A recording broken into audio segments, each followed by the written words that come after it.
సరస్వతీ నది పుష్కరాలు మనం ముందుగా అనుకున్నట్లు ఈ రోజు నుంచి సరస్వతీ దేవి నది పుష్కరాలు ప్రారంభమయ్యాయి. మరి ఈ సందర్భంగా సరస్వతీ పుష్కరాల గురించి, వాటి మహిమ గురించి, వాటి విశేషాలేంటో వారి మాటల్లోనే తెలుసుకుందాం. గణానాన్త్వా గణపతిగుం హవామహే కవిం కవీనా ఉపమశ్రవస్తమం జ్యేష్ఠరాజం బ్రహ్మణాం బ్రహ్మణస్పద ఆన శృణ్వన్నోతిభిస్సేదసాదనం శ్రీమన్మహాగణాధిపతయే నమః. ఓం ప్రణో దేవీ సరస్వతీ వాజేభిర్వాజినీవతి ధీనామవిత్రియవతు ఐం మహాసరస్వత్యై నమః. ఎంతో విశేషముగా సరస్వతి అమ్మవారి యొక్క స్తోత్రాన్ని మనం ప్రతిరోజు కూడా చెప్పుకునే అలవాటు మన హిందూ సాంప్రదాయంలో అనాదిగా వస్తూ ఉన్నదన్నమాట.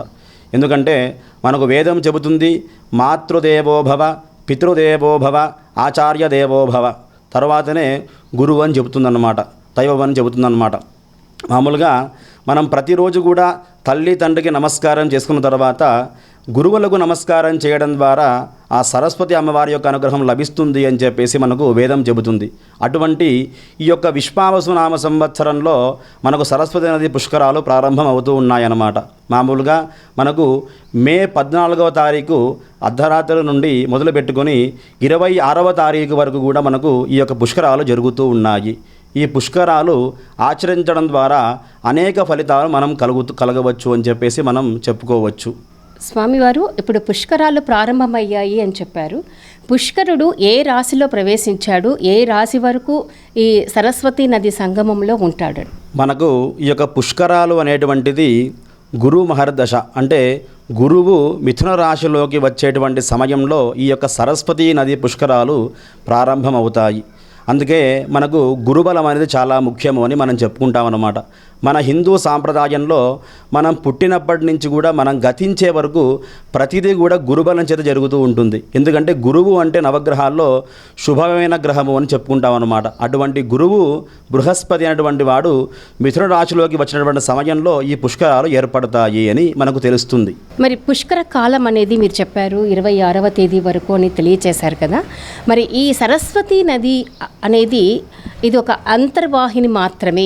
సరస్వతి నది ఆనవాళ్ళు మనకెక్కడా కనిపించదు మన భారతదేశ జీవనదుల్లో అని చెప్తూ ఉంటారు. మరి ఇది ఎంతవరకు సమంజసం?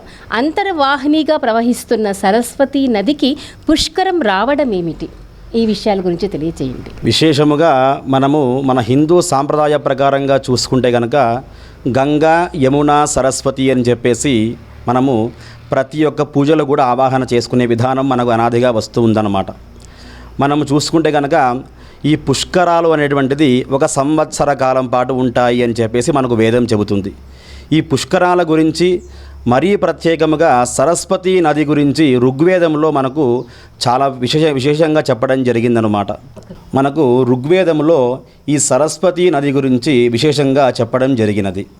ఈ పుష్కరాలు ఒక సంవత్సర కాలం పాటు మనకు పుష్కరాలు జరుగుతాయన్నమాట. కానీ మొదటిగా మనం చూసుకున్నప్పుడు ఒక 12 రోజులు, అనగా ఈరోజు 14వ తారీఖు రాత్రి 10:30 గంటల నుండి ప్రారంభం చేసుకుని 26వ తారీఖు వరకు, అంటే పుష్కరము అంటే 12 సంఖ్యతో ఉంటుంది కాబట్టి 12 రోజులు ప్రధానంగా ఉంటుంది. ఆ తరువాత చివరి 12 రోజులు, అంటే ఈ సంవత్సరం పూర్తయ్యేటువంటి సమయంలో చివరి 12 రోజులు కూడా చాలా శుభం అన్నమాట. కానీ చాలామందికి తెలియక ఏమి చేస్తున్నారంటే ఈ 12 రోజులే ప్రధానం అని చెప్పేసి చాలామంది వెళ్ళి అక్కడ పుష్కరాష్టానం చేస్తూ కొన్ని ఇబ్బందులు కలుగుతూ ఉన్నాయన్నమాట. కానీ మన హిందూ సాంప్రదాయంలో ఎక్కడ కూడా మూఢనమ్మకాలకు తావు లేదన్నమాట. మనకు వేదం ఏమి చెబుతుందంటే పుష్కరాలకు వెళ్ళి స్నానం చేయడం ద్వారా ఎటువంటి ఫలితం కలుగుతుందో మనము మన యొక్క ఇంట్లోనే ఉండి ఇక్కడనే ఆ యొక్క గంగా శ్లోకాలు చెప్పుకొని, అంటే ఏ విధంగా అయితే గంగేచ యమునే చైవ గోదావరి సరస్వతి నర్మదే సింధు కావేరి జలేస్మిన్ సన్నిధిం కురు అనేటువంటి శ్లోకాన్ని చెప్పుకొని, లేదు అంటే కనుక సరస్వతి నామాన్ని ఒక 3 మార్లు ఉచ్చారణ చేసుకొని ఆ గంగను శిరస్సుపై స్నానం చేయడం ద్వారా కూడా పుష్కర స్నాన ఫలితం మనకు లభిస్తుంది అని చెప్పేసి మనకు వేదం చెబుతుంది. అంతేగాని ఖచ్చితంగా పుష్కరాలకు వెళ్ళి అక్కడ స్నానం చెయ్యాలి అనే వాళ్ళు చేసుకోవచ్చు. చేయలేని వాళ్ళకు కొన్ని సమస్యలతో బాధపడుతూ ఉంటారు. ఆరోగ్య సమస్యలు ఉండవచ్చు, లేకపోతే అక్కడ జన సంద్రోహం బాగా ఎక్కువగా ఉండొచ్చు. అటువంటి సమయాల్లో ఎక్కడైతే మనకు అనుకూలంగా ఉంటుందో అటువంటి ప్రాంతాల్లో ఆ నామస్మరణ చెప్పుకొని చేయడం ద్వారా కూడా ఫలితం లభిస్తుంది అని చెప్పేసి మనకు వేదం చెబుతుంది. సరస్వతీదేవి పుష్కరాలు, సరస్వతి నదికి వచ్చిన పుష్కరాలు మన భారతదేశంలో ఎక్కడెక్కడ ప్రవహిస్తుంది ఆ నది, మరి ఆ నదులు ఎక్కడ, ఏ ఏ ప్రాంతాల్లో ఉన్నాయి? మామూలుగా మనం సరస్వతి నది గురించి చెప్పుకుంటే ఋగ్వేదంలో ప్రస్తావన వస్తుంది, నదీ సూక్తంలో చెప్పబడుతుందన్నమాట. సరస్వతి నది అంతర్వాహినిగా ప్రవహిస్తుంది అని చెప్పేసి. అంటే మామూలుగా మనకు గంగా నది ఎంత ప్రాముఖ్యతగా ఉందో సరస్వతి నది కూడా అంత ప్రాముఖ్యత కలిగి ఉంది అన్నమాట. అయినప్పటికీ కూడా ఒక ఋషి శాపము చేత ఆ యొక్క సరస్వతి నది అంతర్వాహినిగా మనకు లభిస్తుంది, కనబడుతూ ఉంటుందన్నమాట. మనం బద్రీనాథ్ క్షేత్రంలో మానా అనేటువంటి గ్రామ ప్రాంతంలో చూసుకుంటే కనుక అక్కడ మనకు సరస్వతి నది కొద్ది భాగం కనిపిస్తుంది, మళ్ళీ కొద్ది భాగం వెంటనే అక్కడ అంతర్వాహిని కలిసిపోతుంది. విశేషంగా చూసుకుంటే కనుక మన తెలంగాణ ప్రాంతంలో కాళేశ్వరం కావచ్చు, అదేవిధంగా త్రివేణి సంగమం ప్రయాగరాజ దగ్గర కూడా గంగా, యమున, సరస్వతి నదులు కలుస్తాయి అని చెప్పేసి ఆ త్రివేణి సంగమం ద్వారా మనం చూసుకొని అక్కడ స్నానాలు ఆచరించవచ్చును. విశేషంగా ఈ సరస్వతి నది చాలా విశేషమైనది. కానీ మనకు పురాణం ఏమి చెబుతుంది అంటే కొన్ని అంతర్వాహినిగా ఉండడం వలనే ఆ యొక్క ఫలితాలు అధికంగా ఉంటాయి అని చెప్పేసి మనకు చెప్పబడుతుంది. ఇటీవల కాలంలో శాస్త్రవేత్తలు కూడా గుర్తించారు, మనకు సరస్వతి నది ఉందా లేదా అని చెప్పేసి వాళ్ళు ప్రయత్నం చేసిన తర్వాత సరస్వతి నది ఉంది అని చెప్పేసి వారు కనుగొన్నారు. అటువంటి పుష్కరాలు ఆచరించడం ద్వారా మనకు ఎన్నో ఫలితాలు కలుగుతాయి. చాలా చక్కగా తెలియచేశారు. మరి అసలు పుష్కరం అంటే ఏంటి? ఆ పుష్కర స్నానం చేస్తే మనకు శుభ ఫలితాలు చేకూరుతాయని మన వేదాలు చెబుతున్నాయి. వాటి యొక్క విశేషాలు తెలియచేయండి. మామూలుగా పుష్కరాలు అని మనం చూసుకున్నప్పుడు ప్రతి నదికి కూడా 12 సంవత్సరాలకు ఒకసారి పుష్కరాలు వస్తూ ఉంటాయన్నమాట. అట్లా ప్రతి 12 సంవత్సరాలకు ఒకసారి పుష్కరం వచ్చేటువంటి నదిలో ఈ స్నానాలు ఆచరించడం ద్వారా కలిగే ఫలితాలు అద్భుతంగా ఉంటాయి అని చెప్పేది మనకు వేదం చెబుతుంది. ఎటువంటి ఫలితాలు కలుగుతాయి అని మనం చెప్పుకుంటే కనుక మనము ముఖ్యంగా ఈ యొక్క పుష్కరాల సమయంలో పితృదేవత ఆరాధన చేసుకోవడం, అంటే పెద్దలు గతించిన వారికి తర్పణములు చేయడం కానీ, శ్రాద్ధములు చేయడం కానీ, వారి పేరు పైన నదీమ తల్లికి ఒక పసుపు కుంకుమ సౌభాగ్యాన్ని సమర్పణ చేయడం కానీ, లేదు అంటే కనుక చాలామంది మనకు అనాథగా బ్రతుకుతూ ఉంటారు. అటువంటి వారికి ఆ సమయంలో అన్నదానం చేయడం ద్వారా కూడా ఆ ఫలితాలు కలుగుతాయి. మన హిందూ సాంప్రదాయం మనకు ఏమి చెబుతుందంటే ఒకే విధంగా ఆచరణ చేసే అవసరం లేదన్నమాట. అంటే గుడ్డిగా మూఢనమ్మకంగా ఒకే ద్వారలో వెళ్ళండి అని చెప్పదన్నమాట. చాలా రకాల మనకు ఆలోచనలు కలుగజేస్తుంది. ముఖ్యంగా మనము ఎటువంటిది చూసుకున్నా కూడా వేదమే నిర్దేశం. ఆ వేదం మనకు ఏమి చెబుతుందంటే ఎవరి యొక్క అనుగ్రహం, ఎవరి అనుకూలం చేత వాళ్ళు మాత్రం ఆ యొక్క పనులు చేసుకోండి. అంటే మీ శారీరక ధర్మాన్ని బట్టి మీ యొక్క సమస్యలు, మీ యొక్క పనులు చూసుకొని ఆ పుష్కర స్నానాలు చేయడం కానీ, పుష్కరం యొక్క స్నానం వెళ్ళినటువంటి వారు నీళ్ళు తెచ్చిన తర్వాత ఆ నీళ్ళతో స్నానం చేయడం ద్వారా కానీ, లేదు అంటే పుష్కర సమయంలో మీ ఇంట్లో మీ యొక్క దేవాలయంలో కానీ దగ్గరలో కూర్చొని అక్కడ ఆ నది యొక్క స్తోత్రాన్ని పఠించడం ద్వారా కూడా ఫలితం లభిస్తుంది అని చెప్పేసి మనకు ఈ యొక్క వేదం చెబుతుందన్నమాట. కాబట్టి ప్రతి ఒక్కరూ కూడా ఈ యొక్క సరస్వతి నది పుష్కరాలు స్నానం చేసేటువంటి వారు కావచ్చు, వెళ్ళలేని వారు కావచ్చు, వెళ్ళేందుకు వీలు కాని వారు కావచ్చు, ప్రతి ఒక్కరూ కూడా గుర్తుపెట్టుకోండి, ఎక్కడ ఉన్నా కూడా ఆ పుష్కరం యొక్క స్నానం అంటే ఆ గంగా అనుగ్రహం మనకు లభించాలి అంటే కనుక మనసు శుద్ధిగా మనం చేయడం ద్వారా మాత్రమే కలుగుతుందన్నమాట. ఎంతో ప్రయాసతో మనం అక్కడికి వెళ్ళి అక్కడ స్నానం చేస్తేనే మనకు లభిస్తుంది ఫలితం అనేటువంటిది మటుకు పెట్టుకోవద్దండి. మీ యొక్క ఇంట్లో కూర్చున్నా పర్వాలేదు, మీ దేవస్థానంలో కూర్చున్నా పర్వాలేదు, ఎక్కడున్నా పర్వాలేదు, కానీ స్నానం చేసే ముందు అనగా ఒక స్నానం చేసే ముందు 3 మార్లు సరస్వతి మాతను మనస్సులో స్మరణ చేసుకొని ఆ నీళ్లు శిరస్సుపై తలస్నానం చేయడం ద్వారా కూడా మనకు ఫలితం లభిస్తుంది అని చెప్పేసి మనకు వేదం చెబుతుందన్నమాట. వేదం చెప్పేటువంటిది పుష్కర స్నానం ఆచరించేటప్పుడు గంగే చ యమునే చైవ గోదావరి సరస్వతి నర్మదే సింధు కావేరి జలే అస్మిన్ సన్నిధిం కురు కావేరి తుంగభద్రా చ కృష్ణవేణీ చ గౌతమి భాగీరథీ చ విఖ్యాతాః పంచగంగా ప్రకీర్తితాః అని చెప్పేసి, అంటే ఇటువంటి శ్లోకాన్ని మనం చెప్పుకొని స్నానం చేయడం ద్వారా ఆ ఫలితం లభిస్తుంది. లేదు అంటే కనుక మనకు ఈ విశ్వావసునామ సంవత్సరంలో విష్ణు ఆరాధన చాలా ప్రత్యేకం అన్నమాట. కాబట్టి విష్ణు నామస్మరణ అంటే శివనామస్మరణ, కేశవనామస్మరణ కలిగినటువంటిది ఓం నమ శివాయ, శివాయ గురవే నమః అనేటువంటి నామాన్ని చెప్పుకొని స్నానం చేసినా కూడా అటువంటి ఫలితమే మనకు లభిస్తుంది అని చెప్పేసి మనకు వేదం చెబుతుందన్నమాట. కాబట్టి ప్రతి ఒక్కరు కూడా ఇటువంటి విధానాన్ని ఈ మంత్రం ద్వారా పఠించి ఆచరించి సంపూర్ణంగా సరస్వతి నది పుష్కర ఫలితాన్ని పొందగలరు. కావున ప్రతి ఒక్కరు కూడా ఆచరించండి. వీలున్నవారు అక్కడికి వెళ్ళి కాళేశ్వరం కావచ్చు, బద్రీనాథ్ మానా యొక్క క్షేత్రం కావచ్చు, అక్కడ వెళ్ళి స్నానం చేసేటువంటి వాటిలో చేయవచ్చు. లేని వాళ్ళు మీ దగ్గరలోని నదీ తీరంలో కానీ లేదు అంటే మీ యొక్క ఇంట్లోనే అక్కడే నీళ్లు ఏర్పాటు చేసుకొని స్నానం చేయడం ద్వారా కూడా ఫలితం కలుగుతుంది.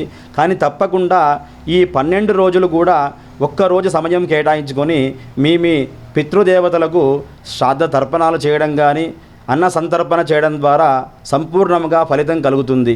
మరీ ముఖ్యంగా ఎందుకు ఈ యొక్క సమయాల్లో శ్రాద్ధాలు చేయాలి అని మనకు వేదం చెబుతుందంటే, పితృదేవతలు ఈ సమయంలో అక్కడ వేచి చూస్తూ ఉంటారన్నమాట.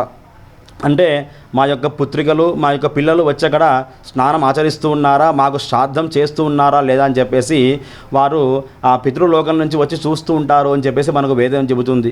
ఎందుకంటే ఈ 12 రోజులు చాలా విశేషం అన్నమాట. కాబట్టి ఈ 12 రోజులు ఆ యొక్క పితృదేవత ఆరాధన చేసుకోవడం ద్వారా మంచి సద్గతులు కలుగుతాయి. అంటే ఎవరికైతే ముఖ్యంగా సమస్యలతో బాధపడుతూ ఉంటారో, వివాహం కావచ్చు, ఉద్యోగం కావచ్చు, సంతానం కావచ్చు, ఏ పని చేసినా కలిసి రాదు అనుకునే వాళ్ళు ఈ పుష్కర సమయాల్లో పితృదేవత ఆరాధన చేయడం ద్వారా సంపూర్ణంగా వారికి ఆ యొక్క మనోభీష్టం నెరవేరుతుంది అని చెప్పేసి మనకు వేదం చెబుతుంది. స్వస్తి. సరస్వతి నది పుష్కరాలకు వెళ్ళలేని వాళ్ళు, అంటే మన భారతదేశంలో ప్రస్తుతం సరస్వతి నది అంతర్వాహినిగా 3 ప్రాంతాల్లోనే ప్రవహిస్తుంది. అది చెప్పినట్లు స్వామివారు చెప్పినట్లు బద్రీనాథ్లో, అలాగే ప్రయాగ్రాజ్లో, మరి మన తెలంగాణ ప్రాంతంలో కాళేశ్వరంలో ఈ 3 చోట్ల మాత్రమే అంతర్వాహినిగా ప్రవహిస్తుంది అని తెలియజేస్తారు. కానీ వెళ్ళలేని వారు కూడా నదీ సంగమం, వారి దగ్గరలో ఉన్న నదీ సంగమంలో స్నానం చేయవచ్చు అంటున్నారు. ఇది ఎంతవరకు కరెక్ట్? అంటే దీనివల్ల మనకు ఆ ఫలితం అనేది, అంటే పుష్కర నదిలో స్నానం ఆచరించిన ఫలితం మన దగ్గర మన ప్రాంతంలో ఉన్న నదిలో ఆచరించడం వల్ల ఆ ఫలితాన్ని మనం పొందవచ్చా? మరొకసారి స్వామివారిని అడిగి తెలుసుకుందాం. మనం ఎటువంటి కార్యం చేసినా కూడా మనకు వేదమే ఆధారంగా తీసుకుంటాం. అటువంటి వేదం ఏమి చెబుతుందంటే, ఆపోవా ఇదగుం సర్వం విశ్వభూతాన్యాపహ అంటే మన ప్రపంచంలో నీళ్లకు చాలా ప్రాధాన్యత, అంటే గంగా అని చెప్పుకుంటాం అన్నమాట. మనము మనిషి కూడా నీళ్లు తాగకుండా కొద్దిసేపు కూడా ఉండలేడు అనమాట. అటువంటిది ప్రతి దేవీ దేవత కూడా నీళ్ళల్లో ఆవాహన జరుగుతుంది. నీళ్లకు ఆ శక్తి ఉంది అని చెప్పేసి మనము అనేక శాస్త్రాలు కూడా చెబుతూ ఉన్నాయి. శాస్త్రవేత్తలు కూడా ప్రయత్నం చేశారన్నమాట. ఉదాహరణకు చెప్పుకుంటే కనుక అమెరికా ప్రాంతంలో ఒకానొక సమయంలో విశేషముగా ఒక ఏసీ గది మొత్తం కూడా లాక్ చేసేసి కొంతమంది వేద పండితులు వెళ్ళి అక్కడ మృత్యుంజయ మంత్రాన్ని పఠించడం జరిగినది. ఒక 40 రోజులు, అంటే ఒక మండలం పాటు అక్కడ మృత్యుంజయ మంత్రాన్ని జపం చేస్తూ ఉన్నారు. తెలియకుండా ఒక రోజు రాత్రి అక్కడ ఆ మంచు అంతా కూడా, ఆ జలమంతా కూడా ఒక శివలింగంగా ఏర్పాటైందనమాట. అంటే మంత్రానికి ఆ యొక్క జలానికి సంబంధం చాలా దగ్గరగా ఉంటుందన్నమాట. మామూలుగా మనం చెప్పుకుంటే కనుక ఇందాక మేడం చెప్పారనమాట, వెళ్ళలేని వారు ఏ విధంగా ఆచరణ చేసుకోవాలి అని చెప్పి పుష్కరాలకు వెళ్ళేవారు అనమాట. మామూలుగా మనకు వేదం ఏమి చెబుతుందంటే, పుష్కరానికి వెళ్ళలేని వారు కావచ్చు, స్తోమత లేనివారు కావచ్చు, ఇబ్బందిగా ఉన్నవారు కావచ్చు, మేము చేయలేదు అనే బాధపడే అవసరం లేదన్నమాట. మనకు వేదం ఏమి చెబుతుందంటే, మన దగ్గర ఉన్నటువంటి కొలను భారత దగ్గర సంగమేశ్వరం సప్తనది తీరం ఉందన్నమాట, అక్కడికి వెళ్ళవచ్చు. లేదు అంటే మీ యొక్క పరిసర ప్రాంతంలో ఉన్నటువంటి నదీ తీరంలో వెళ్ళవచ్చు. లేదు మాకు అది కూడా అనుకూలంగా లేదు అనుకున్న వారు మీ గృహంలోనే ఒక మంచి నీరు ఏర్పాటు చేసుకోండి. అంటే బోరు వేస్తే నీరు వస్తుంది కదా, ఆ విధంగా బోరుకు పూజ చేసేసి అక్కడ నీరు ఏర్పాటు చేసుకొని 3 మార్లు ఓం సరస్వత్యై నమః, ఓం గంగాయై నమః, ఓం యమునాయై నమః ఇటువంటి 3 నామాలు చెప్పేసేసి ఆ యొక్క నీళ్లను స్నానం చేయడం ద్వారా కూడా మనకు ఆ పుష్కర స్నానం సంపూర్ణంగా లభిస్తుంది అని చెప్పేసి మనకు వేదం చెబుతుందన్నమాట. మరీ ముఖ్యంగా చూసుకుంటే కనుక అనేకంగా మనము దేవాలయ ప్రతిష్టలు చేస్తూ ఉంటామన్నమాట. ఆ దేవాలయ ప్రతిష్టల్లో కూడా మనము కలశంలోకి నీళ్లు వేసి ఆవాహన చేస్తాము. ఎందుకు నీళ్ళే వేసుకుంటాము అంటే వేదం చెప్పిందనమాట. ఎటువంటి దేవీ దేవత అయినా కూడా నీళ్ళలోకి ఆవాహన జరుగుతుంది కాబట్టి ఆ నీళ్లను ఆవాహన చేసుకొని ఆ నీళ్లతో అందరికీ కూడా మనం ప్రోక్షణగా చేస్తూ ఉంటాం. కాబట్టి ఎవరు కూడా చింతించవద్దు. మీ అనుకూలంగా మీ యొక్క ఆరోగ్యరీత్యా అన్ని పరిస్థితులు చూసుకొని మీ దగ్గరలో నదీ ప్రాంతానికి వెళ్ళండి. లేదు అంటే కనుక మీ గృహంలో నీళ్లు ఏర్పాటు చేసుకొని 3 మంత్రాలు జపించి ఓం సరస్వత్యై నమః, ఓం గంగాయై నమః, ఓం యమునాయై నమః ఈ 3 నామాలు జపించి స్నానం చేయండి. సంపూర్ణంగా ఆ ఫలితం లభిస్తుంది. అందరూ కూడా తప్పక ఆచరించి ఈ పుష్కర స్నానాన్ని ఆచరించి సంపూర్ణంగా సరస్వతి అనుగ్రహాన్ని పొందాలని ఆశిస్తూ ఉన్నాము. జై శ్రీరామ్. సో విన్నారు కదండి, శ్రీ అభయ ఆంజనేయ స్వామి ప్రధాన అర్చకులు, వేద పండితులు, జ్యోతిష్ శాస్త్రవేత్త అయినటువంటి శ్రీ వినయ్ కుమార్ శర్మ గారు తెలియచేసినటువంటి పుష్కర వైశిష్ట్యం. మన దగ్గర అంటే మనం వెళ్ళలేకపోయినా పుష్కరాలకు మన అందుబాటులో ఉన్న నదీ జలాలకు కానీ లేదంటే మన ఇంటిలోని ఆ నదీ జలంతో స్నానం ఆచరిస్తే ఆ పుష్కర ఫలితాన్ని పొందవచ్చని చాలా చక్కగా తెలియజేశారు. వంటివి ఓం శక్తి ప్రేక్షకులకు మరోసారి నమస్కారాలు తెలియజేస్తూ సరస్వతీదేవి నది పుష్కర శుభాకాంక్షలు. కెమెరామెన్ సురేష్తో సునీత.